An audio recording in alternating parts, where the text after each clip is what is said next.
Les problèmes de mâchoire, la rééducation, qu'est-ce qu'il faut faire? Donc vous claquez, vous avez mal, on vous a peut-être même parlé de Saddam, pas le dictateur, mais le syndrome avec luxation du ménisque qui est ici. Et donc maintenant, petit rappel sur qu'est-ce qu'il faut faire pour aller mieux. Donc la règle numéro 1, c'est ne jamais serrer les dents et ne jamais pousser avec la langue, ni devant, ni en haut, ni en bas. Elle est censée être relâchée en permanence. Donc l'exercice à faire, c'est simplissime. Vous verrez que c'est hyper dur. C'est être capable d'ouvrir la bouche sans que ça claque, sans que ça grince, sans que ça fasse mal.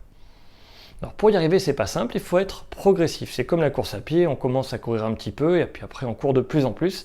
Là c'est pareil, il faut entraîner les muscles, il y en a 4, les ptérygoïdiens, ils doivent travailler et réapprendre à travailler. Certains ne travaillent pas si on a une mâchoire luxée, le ménisque est parti, ça ne marche pas du tout. Donc il faut réapprendre ces muscles-là à se contracter et à travailler en endurance pour être capable tout simplement de parler sans avoir mal, de manger sans avoir mal. Voilà, donc très simple, exercice. J'ai les dents voilà, qui doivent rester dans l'axe. Normalement j'ai un miroir, là je fais sans miroir, on va voir si j'y arrive. Et j'ouvre doucement. Pour ouvrir, il faut d'abord pousser la mâchoire en avant. Ça fait une tête bizarre. Je pousse la mâchoire en avant, et après j'ouvre. Donc c'est je pousse, j'ouvre, je reviens, je reviens. Je pousse en avant, j'ouvre, je reviens, je reviens. C'est ça qu'il faut faire. Quand je pousse en avant, le ménisque va se désengager. Après, je vais être capable de pouvoir ouvrir sans qu'il se coince. Alors au début, normalement, vous n'êtes pas censé y arriver. Sauf si ça va. Si ça va, il faut vous entraîner simplement à ouvrir doucement.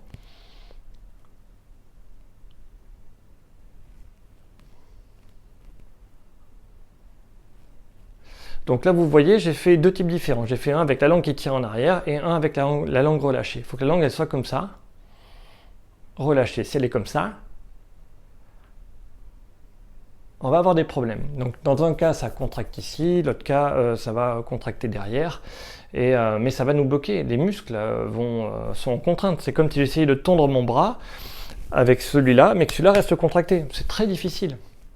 C'est pas possible.